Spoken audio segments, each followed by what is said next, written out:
It's now time to look at value chain strategy.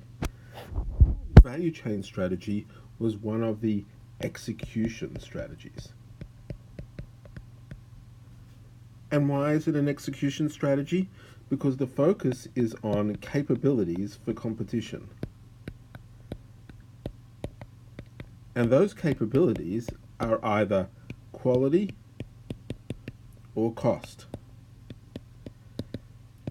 From that perspective, value chain strategy is very similar to normal strategy that you get taught about in your strategic management courses.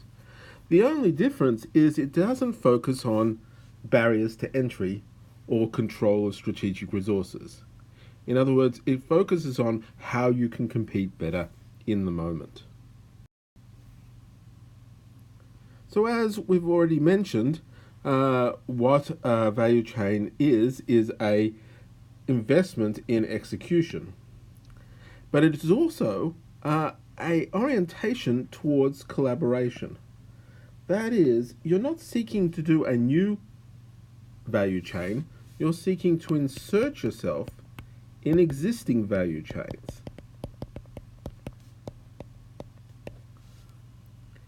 So from that perspective, it is a little bit different from what we'll come to call disruption strategy, to be dealt with at another time.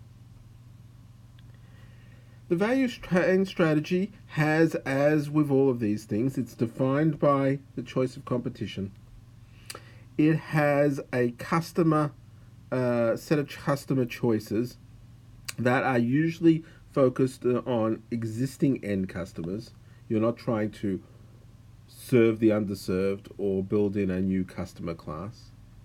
And because you are cooperating with incumbent firms in an existing value chain, your choice of technology is on integrating improvements or new and old technologies together. In other words, you're not throwing out the old technologies. The modus operandi of value chain strategy with regard to identity is, of course, being good at competing in the moment. That is, focusing on core competency. Internally, that means getting scarce talent and capabilities working for you. In terms of your external focus, it is looking for the right partner in the value chain so that you can create a lot of value together. But at the same instance, you have to think about competitive forces because you'll be worrying about whether you can capture any value you've created. In terms of the value creation hypothesis, what you're looking to is to serve as a unique vital link in the value chain. And in order to capture value, it is all about how important are you. This term irreplaceability is not meant to say, oh, there are no other options to you. Instead, it's to say that your capabilities are such that other firms do not have them, and so that makes you a preferred partner, and hence other people will cede some surplus to you. A good example of a company that has chosen a value chain strategy is Drizzly. Drizzly is available in the US, and as you can see here, it's an app, and it is in the mode of the Uber but for drinking type business plan. But basically what they wanted to do, Drizzly wanted to do, is they wanted to deliver alcohol straight to people's homes. Now what they did not do was build out their whole distribution network for alcohol. In effect, all they are doing is taking from the outlets that exist, since I'm in Canada, in Toronto, outlets that exist straight to your door. So what they're doing is they're coordinating the delivery mechanisms for that process. So it's very similar to the business model that we saw, for instance, with Peapod. And the co-founders, Rellers and Robinson, said, we're not trying to rip down an industry and build it back up. All we're trying to do is give small businesses, in this case bottle shops, the tools to be more profitable at the end of the day. So it's just another way of doing that. So that is a quintessential inserting in the value chain. You'll notice that it is not focused on control, because what they're doing is trying to do this particular segment of the value chain better than what other people can do. They're not controlling it, they're not locking people in, they haven't got any real blocking patents or anything like that.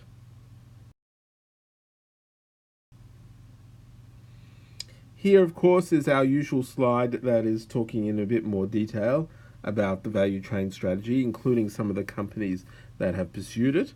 One that you would have heard of is Foxconn. And Foxconn is one that should stand out because value chain strategy often sounds very pedestrian. It certainly hasn't got the greatest title, and we have discussed that. But Foxconn demonstrated that it can be a very profitable strategy indeed for companies pursuing it. So you shouldn't equate the pedestrian nature of what appears to be a value chain strategy and the possibilities of success, because success really is there and can be produced if that's the right strategy for the idea you're pursuing. Value chain strategies will also turn out to be quite attractive to startup firms because they can be less resource intensive if you already know the right partners you want to talk to. So the key value capture hypothesis is this notion of leverage. Do you have enough leverage? And so, do you have, human resources that you can ration along the value chain? Do you have these unique capabilities that allow you to serve supply chain, value chain partners, and it's very easy for them to find the same quality of substitutes available? And can you move that all the way up to becoming an irreplaceable supplier in the chain of value, such as Foxconn have managed to do?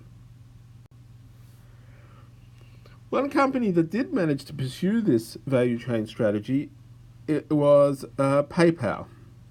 PayPal is an extraordinary company, mainly because it's, for some reason, managed to accumulate people in it who were driving it, who ended up driving, literally in some cases, the world thereafter. So many famous entrepreneurs went on from PayPal to do other things, including Peter Thiel, Elon Musk, Reid Hoffman, people who founded YouTube, and I could go on. It's just incredible what they were able to do. That's why it's called the PayPal Mafia. But what they were pursuing was, in fact, a value chain strategy with PayPal, which was to make payments easy on the internet for all manner of providers, both easy and safe, actually. And what that was able to do was, enable things where they weren't safe, such as eBay, who eventually bought PayPal, to generate e-commerce. And PayPal is, of course, still around doing that same function today, inserting itself in the value chain, even though there are competitors now, of course. Another great value chain strategy comes from the case of Sun Microsystems. Sun Microsystems in the 1980s developed what were called workstations. These were very, very powerful PCs that could be networked to one another to perform very high-intensive tasks. And they were extremely expensive as well. But Sun initially didn't have any customers. Now, this is a problem when you've got a value chain strategy, because someone who's going to rely on your product to service their own customers wants to know that you can deliver, that they can trust you. And so if you're coming in and saying, even if you're saying, well, I'm cheaper than these other guys, there's going to be a whole lot of problems associated with building up your brand and reputation. So value chain strategies can be quite difficult in that regard. Well, how did Sun Microsystems crack the problem? Well, what they did is they went to computer vision, which was the largest downstream incumbent at the time. And they liked the product, but they had a deal with another manufacturer for Apollo, a competitor. And we like your workstation, but the deal with Apollo is really done. I don't see how you could change our mind. And we've decided, and that's it. Why? You're a 40-person company. You have an incomplete product. We love the technology, but there's no way you can supply it. Apollo is standards, well-financed, well-managed, etc.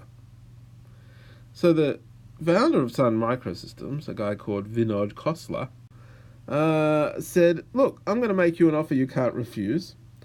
We'll send half our company over to help you learn how to do it, put it into production, and go with it. This was important because there were a lot of people in computer vision who, wanted to develop some capabilities inside. So that was going to make those people very happy. And you'll save yourself millions and have millions of dollars in gross margin because you are producing this. You don't have to develop your own technology. You get the latest technology, which you like more than your current one. The president of computer vision then say, well, in return for what do we have to do this? And Vinod says, in return for nothing. What they did was they supplied all this essentially for free or at a very low cost. But that gave them the leg they needed in order to build up the reputation, build computer vision as a secure customer, and move on to others as well, and conquer the value chain strategy. So they persuaded computer vision to reconsider the option. They were an OEM for the Sun Workstation, and the contract allowed computer vision free access to the technology and ability to tweak things. But ultimately, they tended to rely on Sun for the day-to-day technical expertise. And so those capabilities ended up being what Sun was able to sell. They established themselves as a legitimate company and grew enormously to a very successful state. In terms of choosing your competition, this is of course what defines it. You've got to find these partners and have a reputation for treating startups well. This is actually the same issue that you had in IP strategy, of course, as well. That you're going to find partners you can trust. In fact, that's a hypothesis. If you can't find those partners you can trust, this is not going to end up being a good strategy for you. Okay? And so we already talked about Cisco as being that, and some go down the line of having alliances, and some actually sell them well. Okay? So this is, an important way of pursuing important